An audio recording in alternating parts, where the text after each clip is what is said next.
The snowball.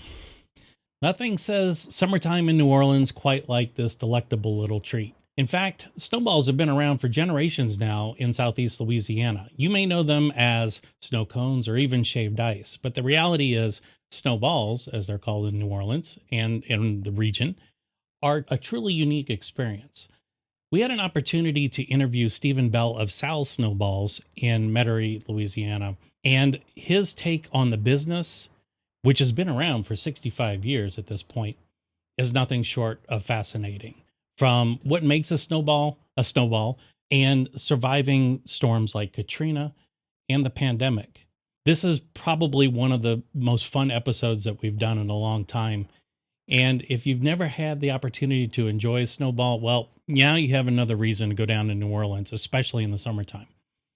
So sit back, relax, grab a snowball if you got one, and enjoy our interview with Steven Bel.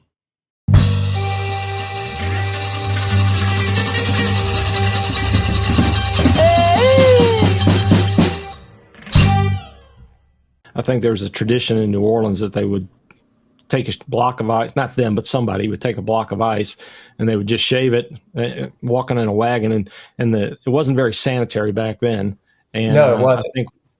I think what he and maybe some of the early stands doing from their house when he created that machine, it one thing made it a lot more sanitary and I guess also more consistent in what you got from your texture of the snowball that came out.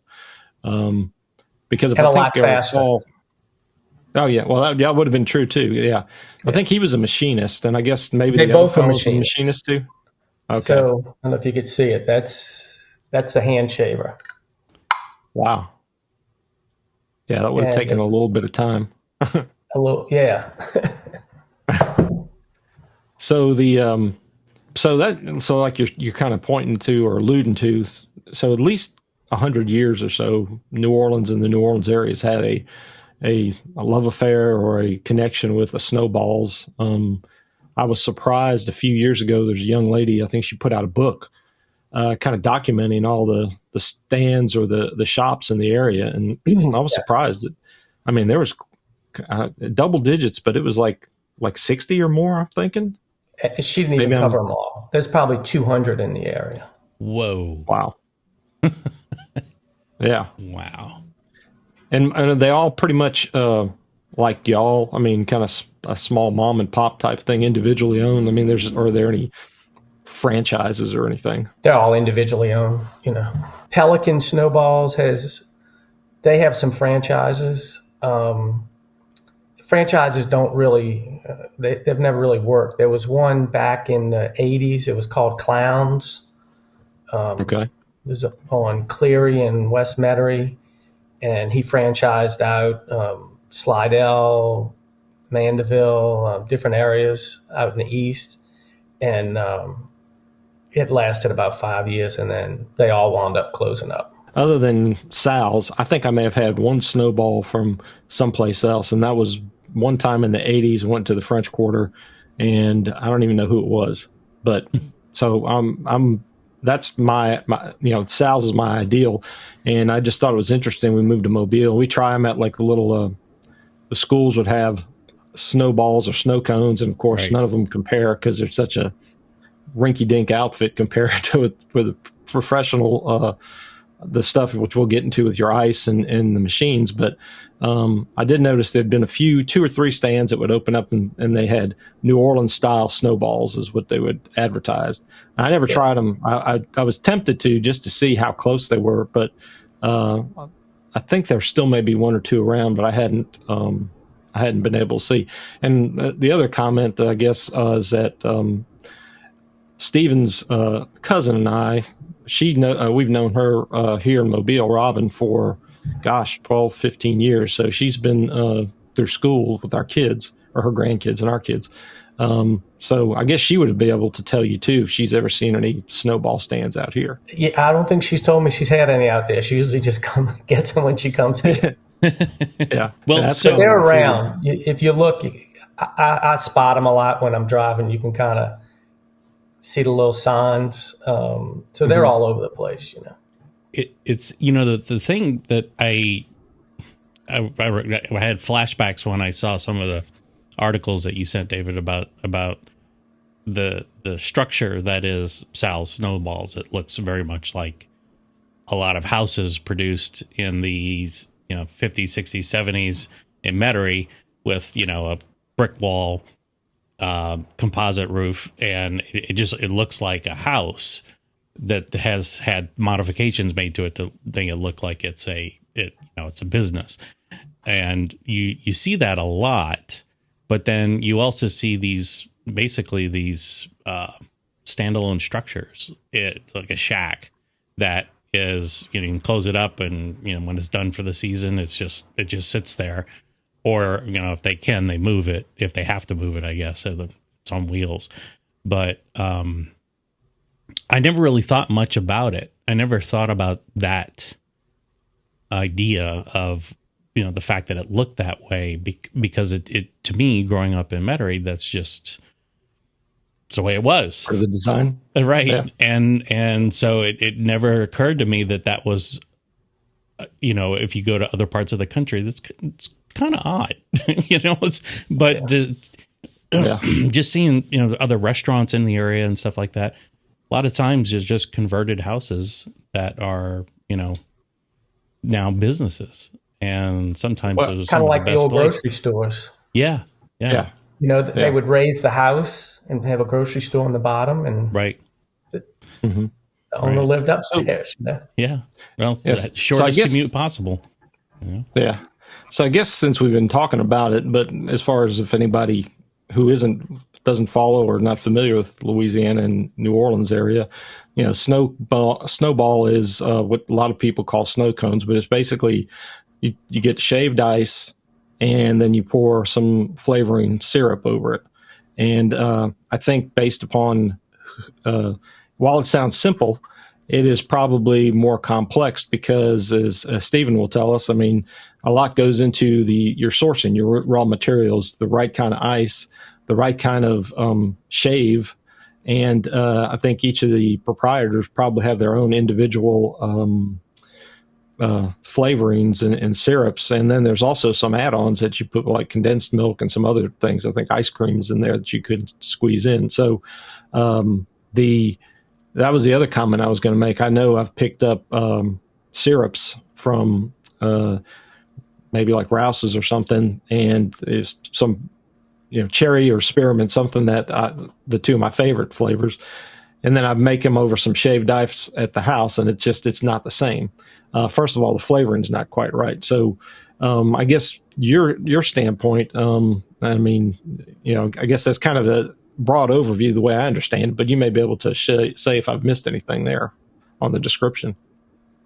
So the difference between snowball and snow cone, snow cones are crunchier ice. So a lot of those machines, you can put just ice cubes in it, and it grinds it.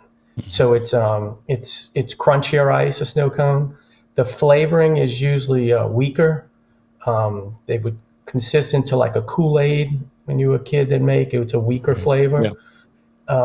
It doesn't, because it's crunchy ice like that, it doesn't really penetrate it as much. So that's the big difference on it.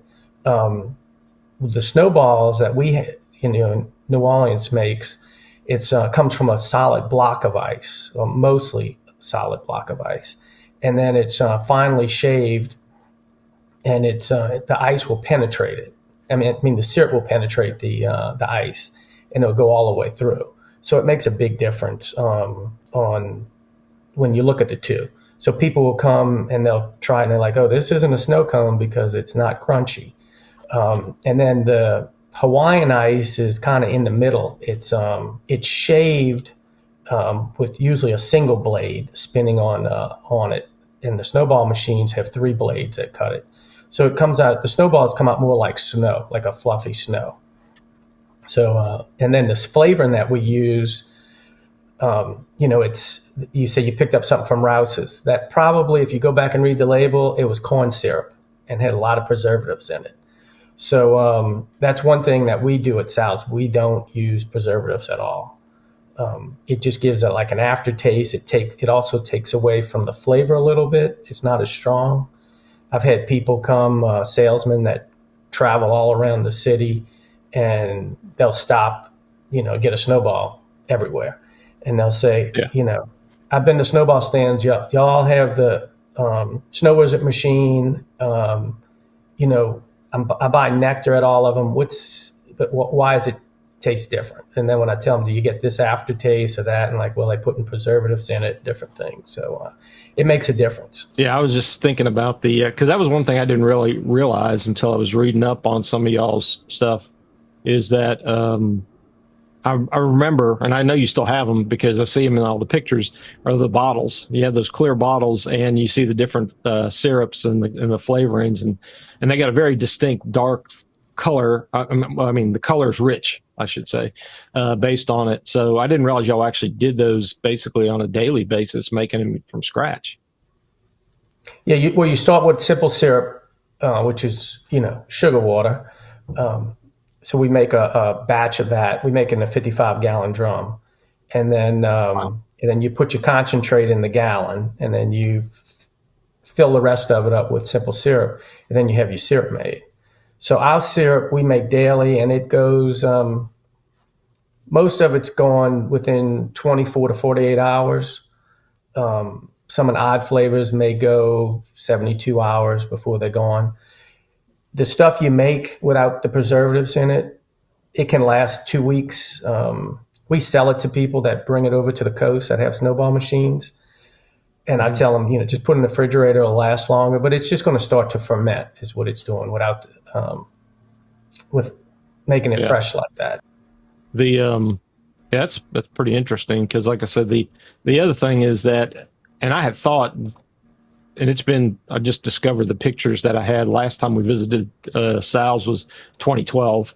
And so, but I remember, speaking of the flavors, I mean, you've got the board out front. It's a green board with the white writing, which I always thought was just the same flavors. But as you look at it, you offer some different things over time and some of the different unique names that you have with your syrups. Because as a kid, I remember growing up on the Batman 60s series. So I always saw when you had Batman and Robin. I thought Robin was Robin from the TV series, but I realized it was actually, when reading an article, it was Mr. Sal's one of his daughters, right? Granddaughters. Granddaughter, okay. Granddaughters, yeah. And then of course you had Popeye. I think you get Popeye and a couple of other. Sakatumi obviously was a very 1960s from Laughing reference. Yeah, but what are some of the other names and how do because I guess we also might have needed to mention that your association, you've been owned Sal since '92, I believe. Yes, that ended 91, 92. Yeah. Okay, but your association really goes back to when you were a child in 1973, I think, when you were about 8 years old, right? Yeah, Mr. Sal used to pay me $1 to pick up trash the first year, and then I started working in there with his granddaughter, Mim. When we were 9, we'd fill bottles, and then we started making snowballs when we were about 10. And then my wife actually started there when she was 11 or 12. That's where we met.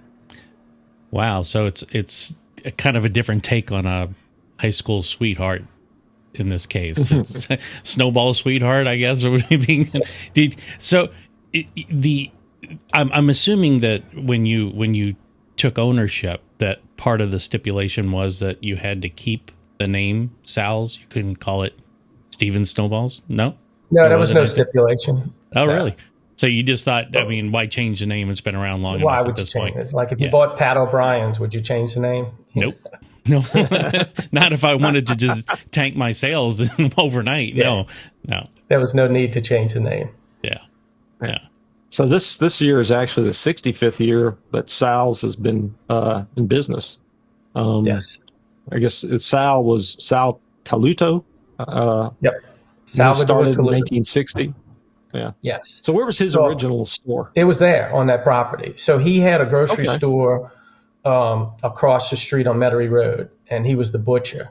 And he had a heart attack, I think around 58, 59. And back then you couldn't it's not like today. You have a heart attack, they got you back working in a week. So he couldn't lift. He was a butcher, so they bring in a whole cow, and so he couldn't do that lifting anymore. And about that time, John Swegman was getting ready to open up Swegman's on Airline in LaBar. So Mr. Sal had a delivery route in the neighborhood. We still have the books, the ledgers. You'd sign for it, your groceries, they'd deliver them, and then end of the month, somebody go in and pay for it. So he sold that route off to John Swegman when he opened up on LaBar. And then he had gotten the idea, and we have pictures on our Facebook page of the store. And in the alleyway next to it, it was called AJ's Snowballs. It was an old man that had it. And he used to put his ice in Mr. Sal's cooler. And he had a snowball stand that he rented the alleyway out in. And then he passed away, and that's where Mr. Sal got the idea. So I'm going to open a snowball stand. So there was a house behind Sal's that he lived in. So there's a little small building that he built there. And actually, you could say we're in maybe the third building, but he only operated out of two. So he got the Volkswagens would come over from Europe in a crate. And somebody he knew bought a Volkswagen that used to come in a crate. So he got the crate and he had it out front, and he was going to build a snowball stand in it. And somebody stole it. They moved it over a couple of blocks away. And back then it was Sheriff Clancy. And so he knew him. So he called him up because one of his customers said, "Hey, that crate is over in my neighbor's yard that was in front of your house." So they sent a sheriff over there and they delivered it back. But I don't know the real reason, but he didn't wind up using that building. He built another small building. And the building, he operated in that from 60 to 68. And then over the winter, he outgrew that one. So he built the building we're in 69. And we still have round circles in the bottom of the building. It was 4 oil drums. So when he built the building, they didn't have zoning. And then when he went to build the second building, we had zoning in the parish. So he couldn't build a new building, couldn't tear the old building down. So they made him, so what he did, he lifted it up and put it on barrels, 4 barrels, laid the slab, built the building, got the approval for the building, and then he dismantled the old building and went out the front door with it. And then he had to fill in the concrete. So we have 4 concrete circles in the floor. It's the crazy things you had to do back then. So we're in the second building he operated out of, but there was a little Volkswagen crate that could have been the first building, but he never did anything with this or operated out of it. And I think your Facebook page has the actual, maybe the previous building to the one that you're in now. I think I've seen that picture, but that was one of the things when I was writing up some questions for you that I remembered, because in addition to our Hubble relatives, I got Roberts Roberts down the street on Metairie Road.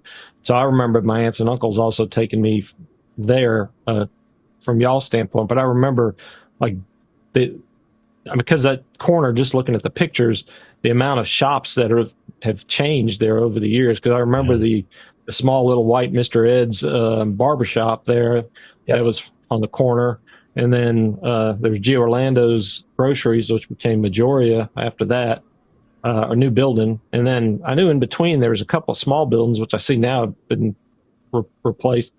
Couldn't remember if it was like a vegetable stand or a Chinese restaurant or next to us was the Mr. Sal actually had a used car lot next to us at one time. And then it was a fruit stand, and then it was Wang's Garden. Okay, those are the ones I remember. It turned into a plant gallery, and then the building next to that was Radio Vision. I remember Radio Vision. Okay. Yeah. I mean, it's probably been, what, 40 years for all those, or 30 years or something like that? Radio Vision, well, we tore everything down to build the bank we're 20 years now on that. So Radio Vision, probably 21, 22 years ago, they closed up. Yeah. Like I said, Metarie's changed a lot since what I remember. So I'll probably be in shock when I visit again. I'll just go to Sal's and just remember remember how things were back in the day. Just park in front of our grandparents' house and do the walk. Walk past St. Catherine. They'll bring back all the memories. Operating your stand for as long as you have, and the prices are still incredibly reasonable, even in the face of post-pandemic.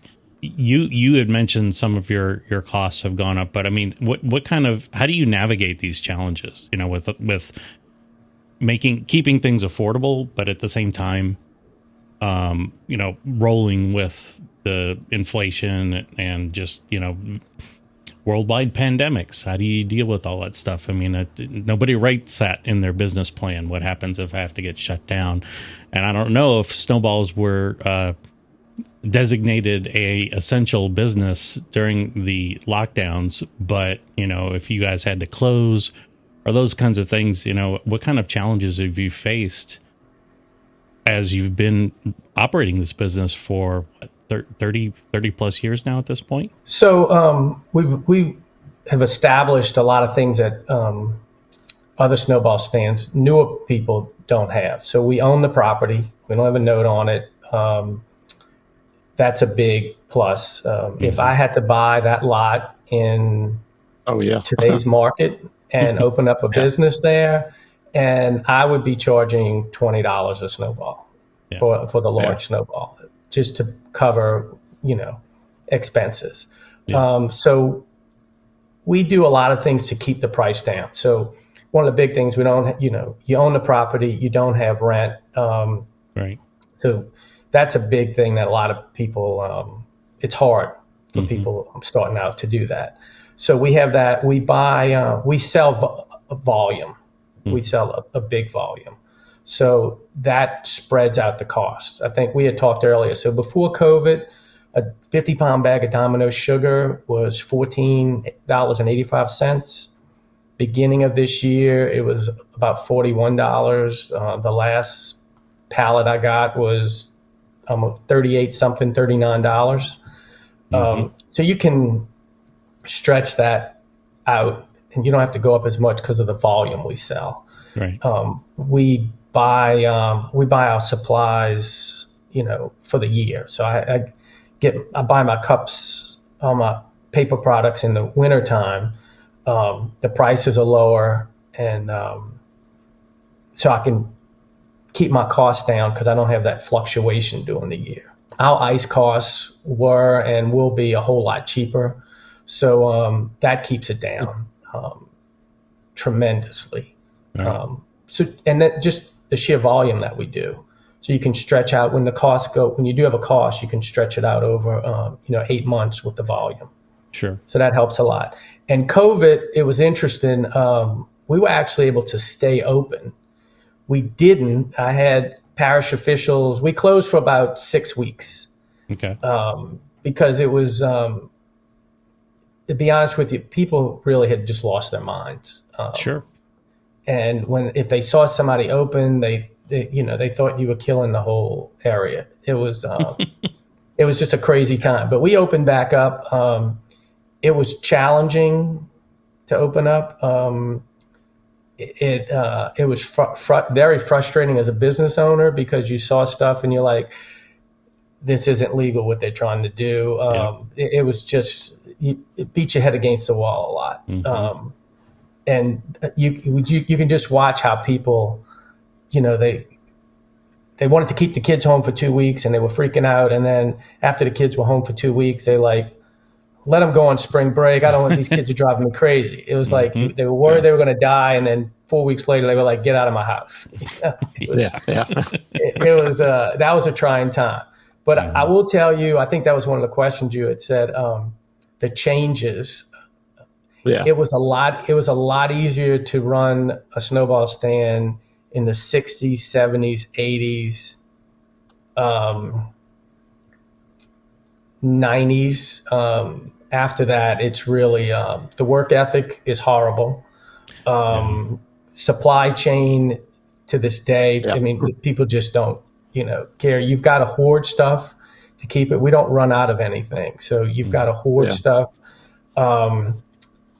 We had people that I basically pick up everything now. I mean, we had delivery. They delivered us everything. And if you called, they'd come. We real good with real good friends with G&M Fountain Supply. Mr. Ernie and Miss Jean lived down on Bonneville, off of Bonneville, on the other side of Veterans. If I needed something, they'd drop it off on the way home. Now I go to places and they don't have it. I've got to go to Baton Rouge, especially during COVID. I'd have to go pick up stuff in Baton Rouge. You couldn't call because no one knew what the inventory was. They didn't know how to do inventory. So there was several times I drove all the way to Baton Rouge to pick up something and they didn't have it, and drive all the way back, and then go back 2 days later to pick it up and then come back. That is the most frustrating thing in today's world. It's the supply chain. Just, you order something, a part for something, and they don't look at the number and they send you the wrong part, and it could be 3 weeks later, and then it's like, oh well, we'll order it again, and they just, it's that's my biggest frustration. It's not the customers, it's not the workers, it's dealing with the supply chain and with the incompetence of people. Some of on the other end of it, some of the good things that have changed since I was little. So they've tried to come back, but paper straws were absolutely horrible. We had wooden spoons. I remember those. The old pointy cups that would leak out the bottom, and you put your. I have one right here. I can show you. That was the best part, because you'd have to eat it out in the gravel parking lot, and then you'd have to keep it away from you. There you go. So that's the old pointy cup, and then this is what you form the top with. Right. So you would put this in, and then you fill it up to get the ice higher than the cup, and then you'd make the snowball on it and pull it out.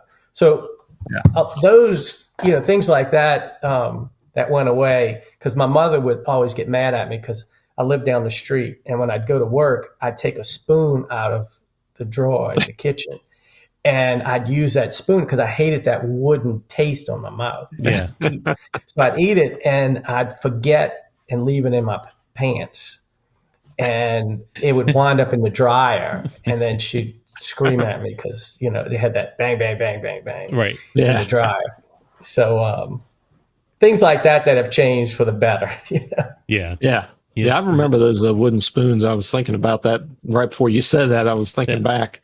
They still got them too. That's the thing. They still, it's like you try and eat ice cream with those wooden spoons. It's like you're just licking a piece of wood. It's gross. Yeah, I know. I bought actually. So I was doing a side business with some jellies and such here in Mobile and baked goods, and I remembered somebody always said something about wanting samples, and I bought a bunch of those little cups that are used for like ketchup and stuff. But I also bought a bunch of little wooden spoons, and I think I still have those. But but you've owned Sal's longer than the original owners had it, because it's 65 years, and you've had it 33 years almost, or a little over 33 years now. Yeah, something like that. Yeah. But you, like I said, your history goes way back with it. You were starting to tell us about that. No, I'm sorry. I was just, I was thinking to myself, this is something. You have a very unique business, and you've been in it for pretty much the majority of your, self-aware life. And what did you ever think that this is me? This is what I'm going to do? I realize it's seasonal and you've got other things going on, but was this just like, when did it occur to you that, you just said, okay, this is me. This is what I'm going to do. Have you ever had that thought, or am I overthinking this? Did you ever look at your life, look back and go, I think it's, if you talk to a lot of people, I think it's part of life. You go in one way. Like my wife is an occupational therapist, and she was going to school up in Monroe, and she, back then you took general studies and then you figured out what you were getting into after a year or two. Right. And the girl that she was riding back and forth with, her sister, what are you in? I'm gonna be an OT. What does that involve? Oh, I think I'll do that. It's kind of like that. And right. I was actually going to school at UNO, taking accounting, and I had started working part-time as a just a fluke thing at the airport, which I wound up staying and doing for 22 years. I worked for Continental Airlines for 22 years out there. And it just came, Mr. Sal passed away. His wife had died.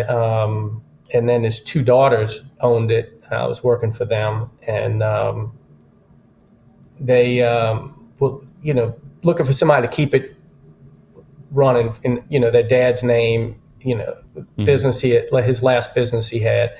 And they had come to me, and there was a house behind it. I was 25, and I was just going to buy the snowball stand. They're like, "Oh no, it's all one piece of property. You got to buy the house." I'm like, "I don't want to be a landlord. I don't want to fool with that." Mr. Ronnie's like, "I'll show you how to do it." He was Mr. Sal's son-in-law, and he's like, "I'll show you how to redo stuff." He goes, he was very handy at a lot of stuff. So it just kind of fell in, and we at one time there were 12 to 13 snowball stands on Metairie Road back in the day when the driving was there. Yeah, they were all over the place.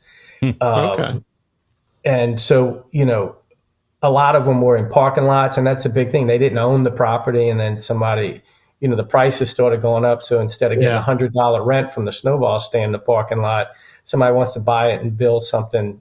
They tell them the snowball stand to hit the road. Yep.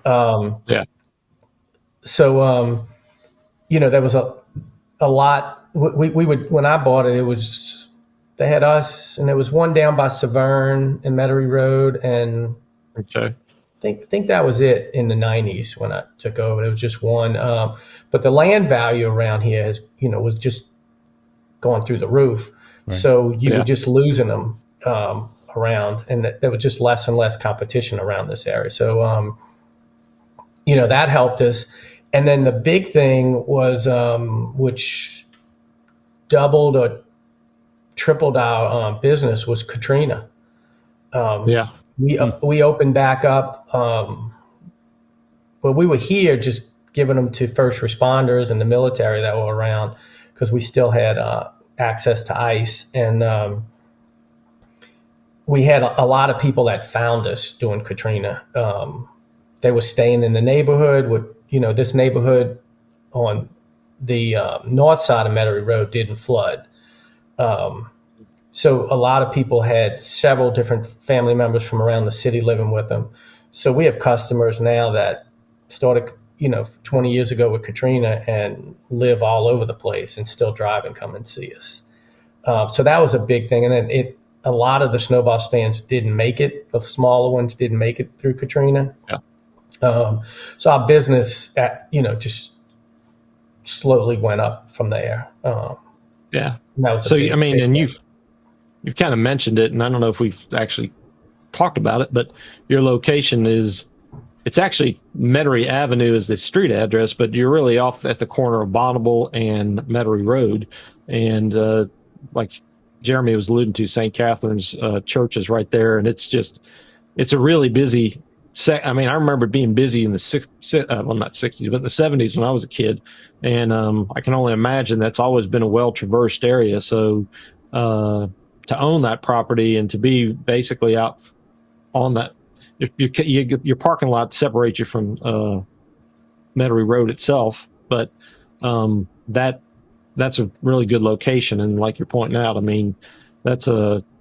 you've got the almost 30 years of business when you bought it, a well-known brand that people were familiar with in the flavors. So, that's just, like I said, I'm glad it's lasted this long, because it just, to me, is obviously part of our childhood, but just part of the tradition and the uniqueness of the area. So, it's location, they tell you in business. So St. Catherine is the largest parochial school in the state. Right. Metairie Road is the heaviest traveled 2-lane highway in the state, because it is a state highway. And then we have Bonneville, which connects us to the interstate, which I-10 from the 17th Street Canal to, I think, Causeway, or maybe Clearview. That section is the highest traveled section of interstate in the state of Louisiana. So you've got a lot of volume of vehicles moving around you, and you've in a really dense, populated area. Yeah, it'd be a great. I was going to say blueprint on where to locate your business, but I mean, a lot of it.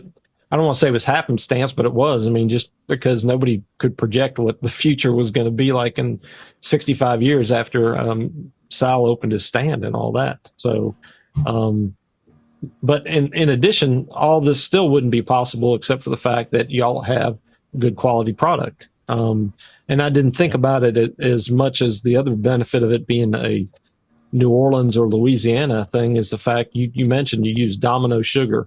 So the sugar industry in the area. And then you even talked about, I think in one of the articles or newspapers about the availability of ice, the refrigeration aspect of having those facilities nearby because of I guess in the old days, the shipping of foods and such. So I know other places in the world have that, but I mean, I think that also helped make that uniqueness to this product become sort of unique and connected to the area. I know they talked about like the cocktails and stuff being invented in New Orleans, and I'm sure some of the thing with the ice and the sugars and simple syrups and all that. So it's sort of an extension in a sense of maybe the same histories that kind of led to those help support snowballs. Yes, absolutely. So to touch on the ice, the snowball machines, well, when they had the carts and they were using the hand shavers, they were using block ice. So the block ice was made in 3, 4, and sometimes 500-pound blocks, but mainly a 300-pound block. And you take that 300-pound block and you cut it into 3.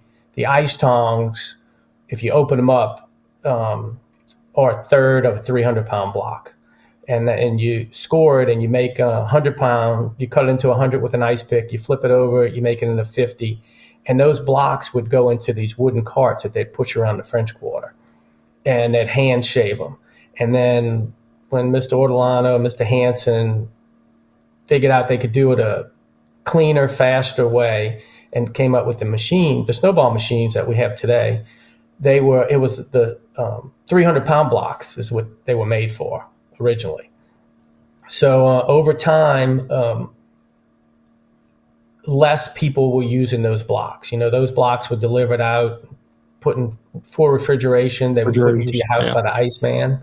And so it's that the way it's made is very special. So it's a container that you put about 48 gallons of water in it, and it would sit in a saltwater bath, almost like an Olympic-sized swimming pool. And they would use ammonia to bring the water down to about 11 degrees and then circulate it so it wouldn't freeze. And they would make the ice in these metal containers, and they would pump air down in it, in the middle of it. And what it does is it lets it freeze completely solid. So it's a very dense piece of ice. It's clear, and then they would take the aerator at the end. You'd have a little fine white line in the middle. So those blocks, if you go to weddings and different big events, and they'll have ice carvings, that's what they make them out of. So over the years, at one time we probably had 80 ice houses in the city of New Orleans. There was one down by the railroad tracks on Metairie Road. There was one on LeBar and the railroad tracks.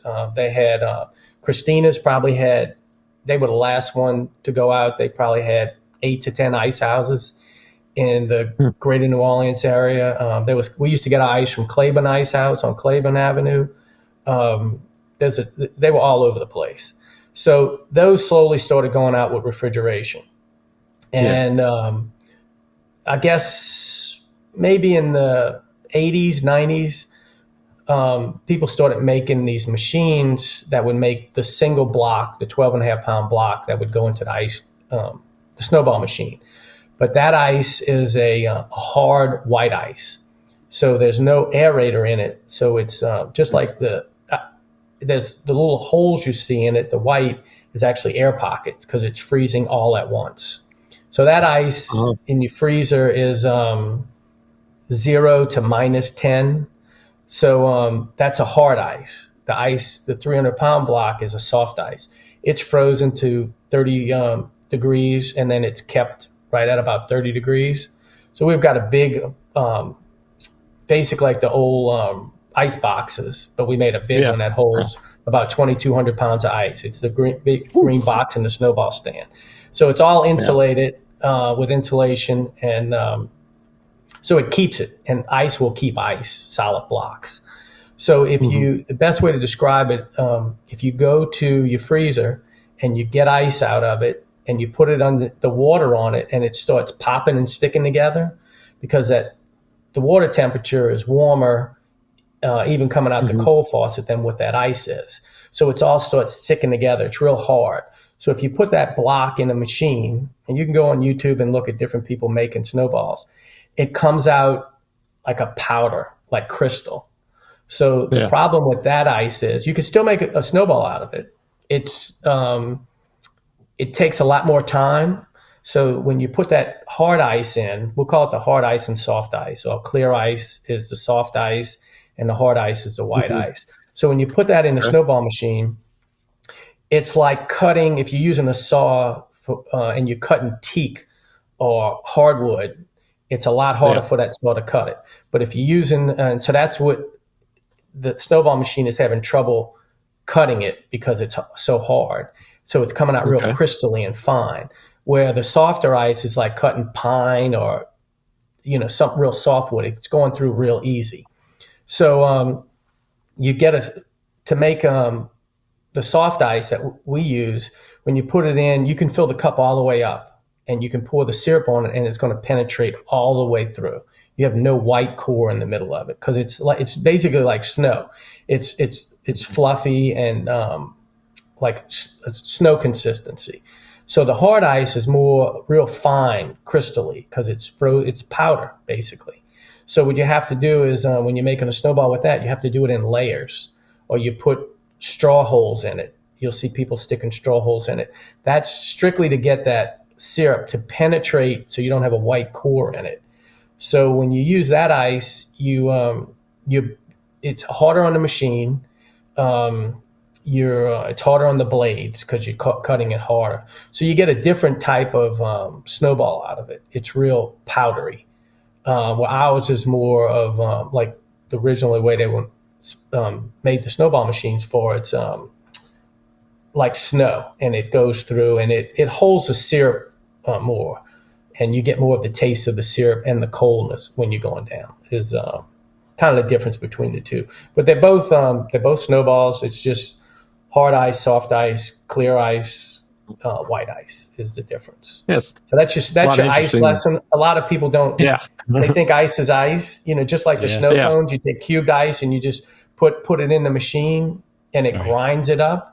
Right. And it's just totally different. Just like the Hawaiian ice, it kind of shaves it off like all in one piece, and it's coming off, like flaking it off when it shaves it. So it's just different ways to make it. You mentioned 8 months that y'all run. What is snowball season? What does it typically start and end?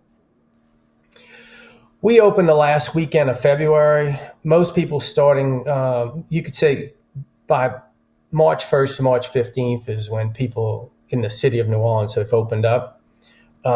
We go till about the third week in October, and usually October 1st on through November. Beginning of November is when people start shutting down. Sure. But, I guess during that time, like you were talking about, you do get to do some of the, hopefully you're able to wait and do maintenance on the building and get a good, much needed break and all that during that time frame too. And I guess in general, people, even though it gets still pretty warm in the South, during that time, I guess, kind of give it a little bit of scarcity by shutting down instead of having it open all the time. Did they always keep those that same sort of seasonality, or is that something that you instilled with it? No, over the years, it's always been, when I was little, we'd close around the first weekend in October because it would start getting cold. Right. But now the seasons have changed so much. It's warmer, longer here. I find our Marches are cooler in the beginning, that we used to have warmer Marches, but now we have cooler Marches and warmer Octobers. So it's kind of shifted a little bit this season. Some people have tried to stay open. I don't advise it. It's people in Louisiana like tradition. So there's a couple of things. That's one thing. They know when snowball season is. Like my customers know when I'm open and know when I'm closing. And if they know, I got to get, snowballs during this time, then they coming out and get it. Right. If it's all the time, it's just like, well, I can get it anytime. Why do I need to go get it today? So we have a big, when we open, big rush, people trying to get it because they haven't had it. And at the end of the year, they're buying it because they know they're not going to have it for 4 months. And I do have customers that buy them and put them in the freezer for the wintertime, to hold them over. Really? Oh, yeah. But doesn't that change the texture? Well, I thought it would, and I've tried it. And so if you put it in the freezer and you take it and put it in the microwave for about anywhere between 8 to 10 seconds, it's enough to bring it back to life where you can eat it. Is that with the syrup in it? Oh yeah, it's made. It is. No, it's syrup in it. Yeah. So it's a full made, pre-made snowball, right? And so who would have thought that you take it out of the freezer and then you zap it for 8 to 10 seconds and you got yourself a snowball? Well, there is a commercial brand that I can get from Rouse's that sells it just like he's describing. And I tried it, and I was actually kind of surprised that it actually is better than some of the ones I've had at the school fairs and stuff. I can't remember the name of the brand, but they're very limited in what they have. But they have some of the traditional bubblegum and spearmint and cherry. Right. But I was really, like I said, I was kind of thinking it was going to be all hard like that too. But as he described, you microwaved it for a bit, and then it kind of crunches up, and it's still, I think, it's not as snowy as a sow's. No, it's not, but it'll do the trick if you really, if you're jonesing for one. You just can't wait. If you're jonesing for one. Yeah. Now we had a customer years ago. He'd bring us a 120 quart ice chest, and we'd make large snowballs, and we'd put them in the paper bags and tie it off. The newspaper comes in, the clear bags. And he had a freezer. He was the baker at Leinheimer for French bread. Okay. So they do all their baking overnight, so it comes out in the morning. And so he said 2, 3 o'clock in the morning when it's really hot in there, he'd take one out the freezer, and he would just put the cup on some piece of equipment in there, and the heat, it wouldn't melt the styrofoam, but the heat in the bakery would get it where he could eat it. And he says, it's just like, he swore by it. And he'd come by, like 60 of them, and every 2 months he'd come by and put them in the freezer at the thing and do that. I was thinking about when you're describing that, and I remember you go up to the windows, if I remember if it's still the same, I think it is from the pictures I've seen on your Facebook page, which is, folks need to go check out the Facebook page. It's really well done. But you got the 2 windows to go and place your orders. But in between, up top, you would have the different sizes of cups. And I'd always see like the smaller ones, but then there'd always be a bucket. And I was wondering, I always thought it'd be a great idea, but does anybody ever, I can't imagine being able to eat that whole bucket of a snowball. Is that so we popular can't get them anymore. We used to have a chicken bucket that was probably 2.5 gallons. So we have a bucket now. It's a half gallon. It's 64-ounce cup. Yeah. And we sell a good bit of those. And so what people do is we've had people come out and sit down and eat the whole thing. But a lot of people will get the bucket and then bring it and then scoop it in. They'll buy 2 or 3 of those, and they're having a party or something for the kids. Right. And they don't want to bring all the kids over to the snow tent, so they'll do that. I do have some people that go to the drugstore that buy it, put it in the freezer, and scoop some out during the week and let it, do the microwave or let it defrost or whatever. But no, we sell a lot of those. People buy the buckets. The big chicken buckets after, chicken places stopped selling the buckets, we couldn't get those anymore. Yeah. Okay.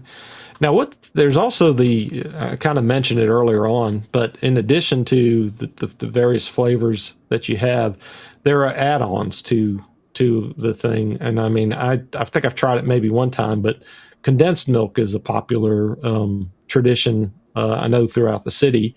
But I think you've got some other things. What else do people order in addition to just I guess you can mix and match if you really want, like half and half, but what else can they add to their snowballs there? So they do condensed milk. Sometimes they do it in layers. They want the bottom, middle, top. Evaporated milk we put on it, which makes it that's what we use to make our cream flavors with. We do whipped cream. We stuff a lot of snowballs with soft serve ice cream, especially like the cream flavor, like Dreamsicle, things like that. Chocolate, we'll stuff them. They'll stuff anything. Yeah. We put hot fudge on them, nuts, whipped cream, stuff like that is what we do on them. That's well beyond my recollection of what kind of stuff. I think it was, the fanciest thing was like a rainbow. You could get they do the rainbow and then condensed milk. And I always thought condensed milk was gross. And then I tried it and I was like, oh God, I got to have this on it all the time now. It's so good. But when you're doing you try and come out with new recipes to test on people? No, you don't even bother with that. No, we're old. We're so old school. It's not even funny. We haven't added a flavor. So when Mr. Sal started, he had maybe 10 or 15 flavors, and they needed to add them. So I think you had touched on this a little bit. So all the things with different names. Like Robin is half nectar and half ice cream. Batman is orange and pineapple. So what a lot of the snowball stands would do, one, you'd make a huckabuck, or because the syrup, they didn't have preservatives back when they were making, in the 30s, 40s, 50s. Right. They till the preservatives came out. But a lot of the older snowball stands, you would if syrup would start to ferment, you'd get a little Dixie cup or the dart cups that we had, the paper ones, and you'd fill it up halfway with syrup, 50% syrup, 50% water, put them in the freezer, and you'd sell them to the kid. Like the kids came up and you had, you'd sell them for a dime or a nickel just to, so you weren't throwing the syrup away. Right. So there was, that's how you'd mix the flavors.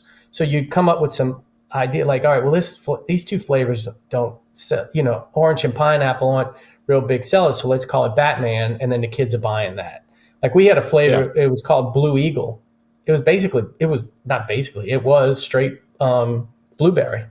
So, the kids, you had two, like we want bubble gum. Oh, Blue Eagle, you're not selling as much blueberries, so you call it Blue Eagle, and then they were buying it because of the name. Right. So a lot of things came like that. Marketing. And a lot of old snowball stands, you'd make huckabucks and sell those, or freezy cups. But so all those names were mixtures, and some of them you touched on Radio Vision that was next door. So Cherry Sip was a flavor that a salesman at Radio Vision, he'd go out and sell the TVs, and he'd come and get a snowball every day from Mr. Sal, and he's like, put a little cherry on top of it. And he'd come get it, and he's like, so Mr. Sal tried it, and he's like, oh, this is good. And he's like, yeah, it's like a cherry sip. And so that's where they got the name from. And so a lot of those mixture names are like that. But, you can have the concentrates that we get, plus the stuff you can make on your own with different things. You could have 300-400 flavors. Sure. But when you're making that many, you're going to have to start putting preservatives in it. Yep. Stuff's going to be sitting on the shelf a long time. It's not going to be moving. It's not really good for the quality to have that many, which you're putting out. Yep. You go to a restaurant and it's 8 pages on the menu. That's not a good restaurant, because you buy something that might have been sitting in the freezer for a couple of weeks that they taken out. Yep. Yeah. So the same thing with that. what I see, have seen over the years, little towns, places where there's a snowball stand on two different corners right by each other, they're trying to compete for customers.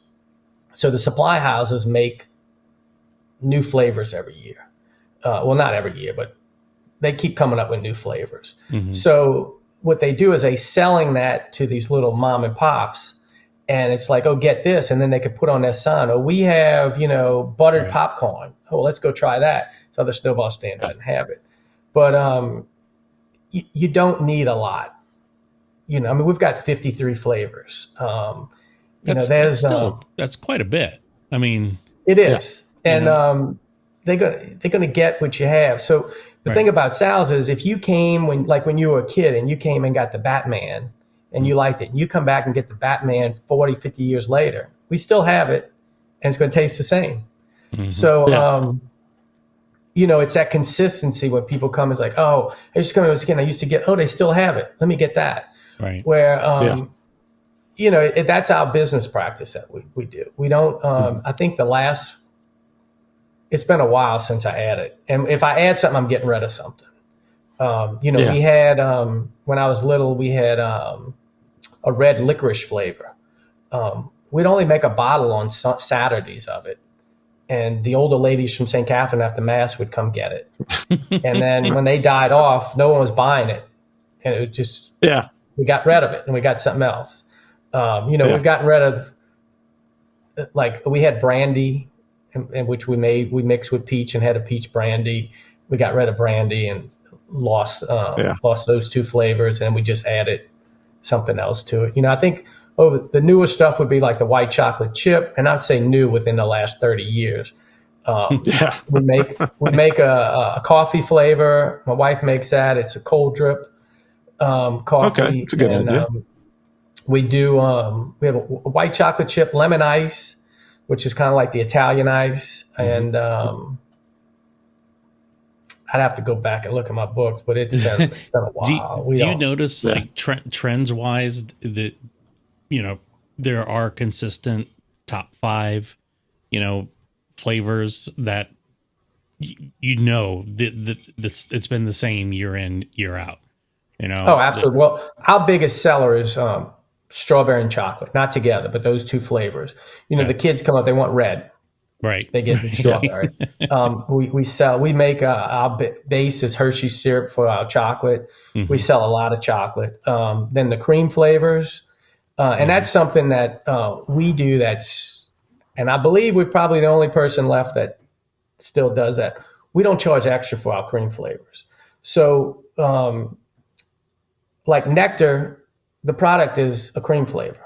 Mm-hmm. But when I was younger, I think you get a can of evaporated milk from Swagman's. It was like 15 cents for the can. And you put about a half a can in a bottle, a fifth to cream it. It went up to like 25 or 30 cents. So what a lot of snowball stands started doing was, well, we got to charge extra. So they started charging extra for it. And they would make they called it nectar cream. But they had a nectar on it. So when you try the nectar, well, it wasn't as good. So you'd spend the extra. Back then, it might have been 10 or 20 cents. Now, I think people are charging up to $1 for cream flavors. And so it's you taste it and you're like, well, I want this one. And the best way to describe it is if you went to Burger King and they had, things went up and they're like, all right, well, we're going to charge you an extra $1 for a cooked hamburger. So do you want meat? Some people eat that. Do you want it cooked? Yeah. So that's something that we've never done. So, and we just have, you could cream everything. Sure. You can make blueberry cream, vanilla cream, coconut cream. Right. But our big sellers are nectar, which is a cream flavor, ice cream, which is a cream flavor, Robin, which is a mixture of those two, which is named after Mr. Sal's oldest granddaughter. We do a dreamsicle, which is has cream in it. It's like the old orange push-up sticks. Yeah. Right. We do a pink squirrel, which is I remember that name. Al nectar and almond, and of course it's got cream in it. And then we do a creme de menthe, which that has a million names: grasshopper, green lady, It's spearmint with evaporated milk, but you can come up with all kinds of names on it. Do you ever? This is kind of an off the wall question, but it's New Orleans, so I got to ask. I can know where you're going. Yeah. Do you ever catch the parents putting a little extra something in the snowballs out in the parking lot? That is a very good question. Yes, they do. And actually, the lady that the book that you were referring to, the lady that went around with the 60 snowballs, she actually on her Facebook page and stuff, she's got pictures at Sal's, and she's got like different things. Like she did something, and she had a little bottle of champagne that she poured in it, and different things. But we had there was you remember Metairie Towers down? Yeah. Took the roof off of it. So there was a lot of elderly people that lived there. So I had a lady, she was 92, 93, and she would come, and, most of my workers, probably half my workers are under 18. They're definitely under 21, a lot of them. And so she was telling these freshmen, sophomore in high school, she'd come and get 8 snowballs, and she'd have a card party, a card game at Metairie Towers on Thursdays, something like that. So she'd come get them, put them in the freezer, and she's telling the girls, "Oh, the lemonade, you mix, you put vodka in the lemonade." And then she was telling them, the pina colada, you could put rum in. And so I heard these kids talking about, so I was putting the garbage out, and I see it, and I told her, I said, "What are you doing?" And she's telling them what she puts in it. Every time she comes, she'd tell us the same story. Right. So what are you doing? And she says, I'm just telling them what goes, how you mix what flavors mix with alcohol. I said, these are kids. They're not even over 21. And she just shut me down so quick. She's like, you don't know what you're talking about. She said, they probably do way worse stuff than that. She said, I'm just helping them out. And so, she'd come every week and get 8 large snowballs, and then they'd mix it, and they'd eat these while they were watching the card game. These ladies would fortified snowballs. You make snowballs, but let's just say that you're probably one of the early forms of daiquiris. Correct. Yes. A good way of putting it. Yeah. Yeah. So, I was just trying to think. My favorite 2 flavors, which I've probably only tried maybe 5 in all my life, but I always go back to spearmint and the cherry were always my favorites. I know my mom's favorite was the nectar, but those are the ones that I know and even if I were to try somebody else's, I'd probably still try those to compare and see if it was even something that I would like. And I'm very set in my ways anyway, so I may not deviate even if I had the opportunity to try. Well, that goes back to what you were saying, is that you got 53 flavors. People are going to order from that list. You could put some wild stuff on there, but at the end of the day, they might try it once and then they're going to go back to what they really enjoyed. Yeah. Yes, the novelty of something. Buttered popcorn. That's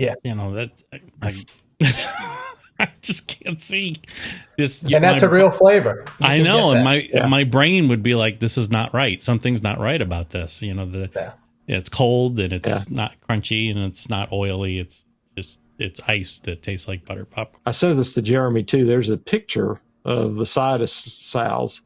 And in that case, most of the time snow, you can kind of see it to your right in that corner, but typically snowball is spelled SNO -balls. But in that picture is the first time I ever saw or remembered it was actually spelled SNOW. And I just thought it was an interesting, was it spelled that way prior to, or is that just something that somebody, you may not even know the story. I'm just curious. I've never seen it. No, everything at Sal's has a story. So that story right there, Mr. Sal's, son-in-law was Johnny App, worked for Pan American Airlines, and Mr. Berg, Robert Berg, worked out there too. And he was basically an artist. He's still, all my signs, the flavor signs, he still paints those. He's probably in his late 70s. He makes those for me. So they were at work, and that the building they had just built. It was probably 70, 71, and they were out at Louisiana Airport, and Mr. Berg drew a little thing on a piece of paper at work and said, yeah, just drew the design, Sal's snowballs with the snow in it and on the top of it, like falling. And so Mr. John showed it to Mr. Sal, and he's like, yeah, have him come out and do it. So they left work on the clock in between flights. Back then, you'd have a couple of hours. So they left the airport on Pan Am's dime and came to the snowball stand, and he painted it on the building. It doesn't take him that long. And then when he did it the next time, Mr. Sal had him put the dot in it. Mr. Berg wasn't in the snowball. Mr. Sal didn't realize that he put the W, but it was he liked it all with just the SNO to distinguish that it was a snowball. So that's how that is. And actually, over my shoulder, you'll see the one on the sign on the front of the building with the dot in it. Mr. Berg, all those he's done over the years. Wow. He's been doing signs since '70 for us. And he has a daughter that is very talented that can do that too. And when he stops, she will be making the signs for us. That's cool. Because like I said, I mean, that's why I thought the flavors were almost the same sign but that makes sense. If you got the same gentleman who's been doing it for 50 years, that's why it looks so distinct. It's got that same color, background, and the lettering is the same. Yeah. So that's he's the one who designed the S, the Sal's that's on your shirt, all that he designed. Yeah. I have to move that. And we didn't touch on it, but real quick. If you look at the original snowball stand, and on the Facebook page, the house in the back, there was a huge cypress tree at the bottom of the steps. So when Mr. Sal built the building we're in now, that cypress tree had to come down because it was in the back corner of the building. So, back in the 60s, they didn't have cherry pickers and cranes and all that. It was somebody climbing up in a tree cutting it. So he paid these guys to cut it. And if you look on the Facebook page, the building we're in now, when it's 1969, 70, before he opened it, there's a picture, and you see those two logs sitting out there. It's the original logs that we have now. They're still out there. And so what happened was, the guys, the tree was so big, they had hauled off so much, and I think when they they just didn't come back. Yeah. It was a story. So when he opened up, people started sitting on the logs. So he's like, okay, well, I'll just keep those out there, because you couldn't put seats back then. It was because it's a takeout, because if you have seats, then you have to have a bathroom, and now you'd have to have a handicap bathroom and all that stuff. So they're just out there for as barriers to keep people driving up on it, but people sit on it. Yeah. So the two big logs that are still out there, that's from the cypress tree. They've been out there since 1969. So that's how the logs have come about. Wow. Yeah, that was going to be my other question. And I just found that interesting because I remember them as a kid. I was born in '69, so those trees, the logs have been there as long as I've been alive. And every time I'd see the pictures, I was like, man, they're still there. And so the other ones I have to go through and replace them, but those have been there. So I guess one of the things too, just tell us what the address is, and we already kind of alluded to where they could find it, what the exact address is if they're putting it in GPS or something. So it's 1823 Metairie Avenue. Is the address, Metairie, Louisiana, 7005, and we're right on we're on the corner of Halois and Metairie Road, 1 block from Bonneville. And we've kind of mentioned, but to get the shirts, we got to go to the store, to the south. You got to come to the store. That's one of the problems that we have. So, you got to come and get it there. And one other thing I wanted to tell you, you reminded me of something, Jeremy, when you brought up about uniqueness of the area, snowballs. So it was a necessity to cool you off. Right. And then it became ingrained in the fabric of the city, in the area. Mm-hmm. And, I get people that call me like from Yelp, different things, and they want me to advertise. And we've never advertised. Yeah. And what I tell, and I really blow their mind because if I have time, I'll have them pull stuff up. But I don't know another business, and maybe somebody can correct me and find it. I'd love to know if there's another one like this. But you have a snowball business, and people in the city get door hangers and put snowballs on the door. So when the kids come home, oh, let's go get a snow. They're advertising for me. So if you drive around the New Orleans area, they have these door hangers, and it's snowballs, and it's different, things they have on them. We have. I was just down at a camp in Cocotree yesterday for July 4th, and a friend of mine's got poodles, and they've got dog collars that have snowballs on them. They have there's so many things. Mignon Faget does jewelry with snowballs on them. That you can get belts at Perlis's with snowballs on them. There's tons of stuff. People put decorations up. I have stuff in my office here that Bed Bath & Beyond came and did some snowball shots of the snowballs, and they sold 350,000 of them across the United States that are hanging in people's houses. It's so when you tell them that, it's like, you don't need to spend any money on advertising. Right. Yeah. We don't need to. I don't think any of the big. Yeah. I don't think Hanson's, Plum Street, any of the people that have been around a long time need to do that. Yeah. It's just it's crazy when you look at how people love it, and then they decorate the house with it. Yeah. You just and they probably exist, but I was just sitting there thinking I probably need to, if you're making a New Orleans style Christmas tree, there's got to be a snowball ornament somewhere out there. Ornaments, absolutely, yes. You know what? I just got a 3D printer. I'm thinking I'm gonna try and print one of those suckers and see how I can make it come out looking good. Of course, as I mentioned it when we first started talking, I had one of those Snow Wizard machines, and now I know actually a lot of the things that you mentioned when we were talking about the ice. I was actually trying to teach my kids how to operate a small business during the summer, so we set up a little snowball stand outside of my other business. And we had a little iPad and taking, I forget what we did exactly, but the ice that they give you the forms, right? The for blocks, and you have to freeze that form, and it was always coming out like you were saying, just kind of crystalline structure, and I was like, this is not like home. And now I know why.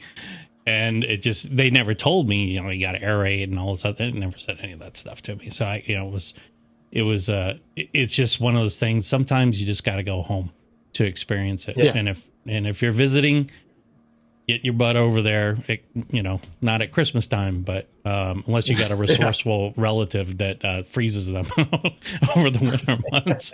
It still blows my mind. You have an institution in Metairie there, and it's so part of so many people's lives.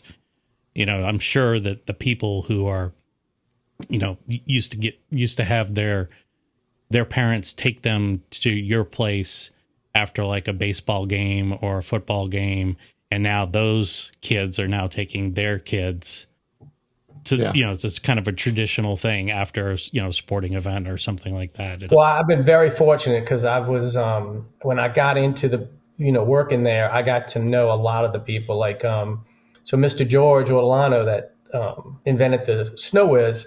I would in the summer one year, and he was in his late 80s, 90s. We built a machine. I still have it. We use it in a snowball stand. Oh, cool. And we put one together, and I'd go over there every Friday for about 3 or 4 hours. And, he was slow moving around, but he's the one who showed me how to sharpen the blades, set the blades, do everything on it. And so I was fortunate. I got to learn the history from a lot of the older people in it. And that's always fun. Hanson's is the oldest one in the city, and Mr. and Mrs. Hanson had a Jeep Wagoneer with the metal looking wood on the side. He was a machinist, and he had a metal, basically a tray in the back of it. And they would come out to Christina's out on Williams, and I'd help him load. If I was there in the morning, I'd help him load the 50-pound blocks in it. And so they were a real sweet couple. We lost both of them around Katrina. So, and then I knew Eisman was another. They've kind of gone out. Southern Snow sells a lot of their stuff now, but I knew they were down on St. Claude. I'd go down to the supply shop there. Knew the family, Ted and Gail. I still talk to them every couple of years. So it's I was real lucky to be around when the older people, the ones that started, learn from them. And so it's a lot of fun, a lot of history in it. You know, you hit on a point where, you know, we've got kids, grandkids that have been bringing back and, you know, coming back with the next generation. Yep. We have,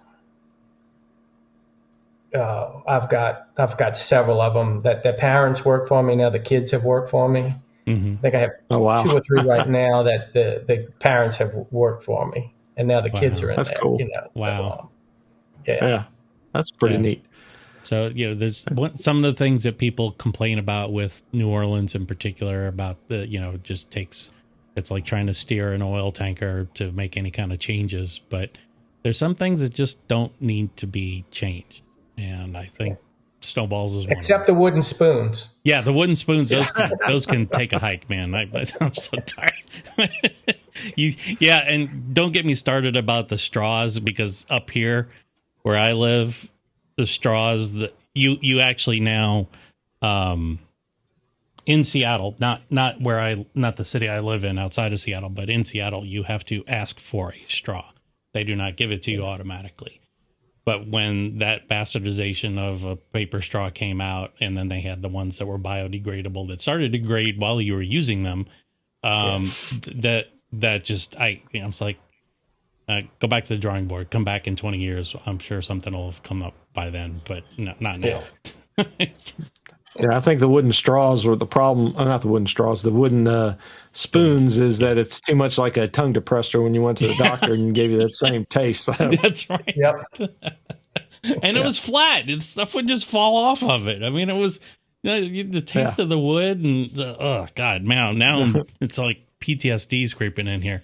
And you know that evolved because the wooden spoons was actually an advantage at one time. So if you the carts in the French Quarter, and I have a picture back over my shoulder of it. When they would hand scrape those snowballs, it was just a paper like plate they would put them in, which was what the hot dogs would come in at a ballpark, and you would eat it. Basically, you'd put that up and just eat it off of it with your mouth. There was no spoon. And lady around the corner, Miss Mutter, who's in her late 90s, they own Dual Furniture. She said they would sometimes bring their own mason jar and let the guy put it in that, when they were hand scraping it when she was younger. Right. And then they would bring that home and then, eat it out, just kind of let it melt and drink out of that. But when they came at one point, whenever that was in the 20s, 30s, or 40s, when they came out with the wooden spoon, that was like an advantage that you didn't have syrup all over because you weren't just eating it out of a container with nothing, So, like you said, give it another 20 years, but things have evolved. But at one point, the wooden spoon was an advantage. Oh, I know. I'm glad it went away. We've all had our fair share of wooden spoons on our tongues. I know we have. Between the three of us, we've all had our fair share, and thank God it's moved on. It's it's still around, but I mean, with the cheap ice cream and stuff like that, you still see it. I think that's all the questions I had, unless you had some more, Jeremy. No, I didn't. I mean, I could talk about this for hours, but I want to be respectful of everybody's time, and I'm glad that we got a chance to talk with you. I mean, it's it's really cool, and I think personally, a lot of people who watch the podcast, they have a sense of the history of what we're talking about in a given episode, but they don't know the details. And there's a lot of national shows that you get 5-10 minute segments in a larger broadcast. But when you really have the opportunity to dive deep with an individual or a business and kind of get some, what is it, the Hardy, when he's like the rest of the story. This is kind of knowing the rest of the story. It's just kind of I think it's nice to kind of peek behind the curtain every now and then and just kind of see what's going on. And it's been great. It's been great. I mean, thanks so much for your time. Really appreciate it. No problem. I love history, and I like teaching people the history of it. Yeah, that's always fun. David, I haven't figured out how to work. What? Yeah, I was just saying we need to figure out a way to get down there, but I got to pick either Boucherie or summertime trip. I can't do both, so we'll have to figure that out. We have to maybe when one of the Boucheries are at the end of the February, maybe he'll be open at that point, and we'll just have to be there on opening day. How is it for you when you open up that first day? Same thing. Same thing. They come. They want to take pictures. Matter of fact, the sheriff, Joe LaPinto, his wife would bring. They got two twins, boy and a girl, and they would always come opening day and take pictures with the whole family. And she'd post it. Wow. They a lot. Yeah, it's.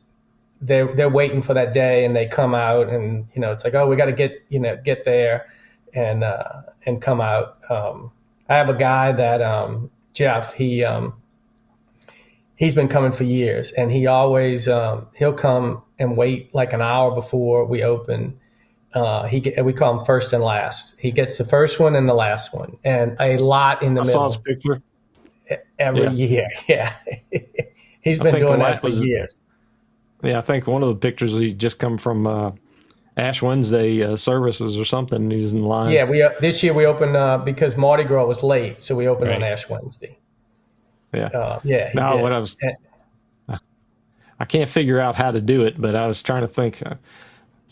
Try to figure out how to work a Melitol flavor into the sno-ball. Here he goes. Every episode.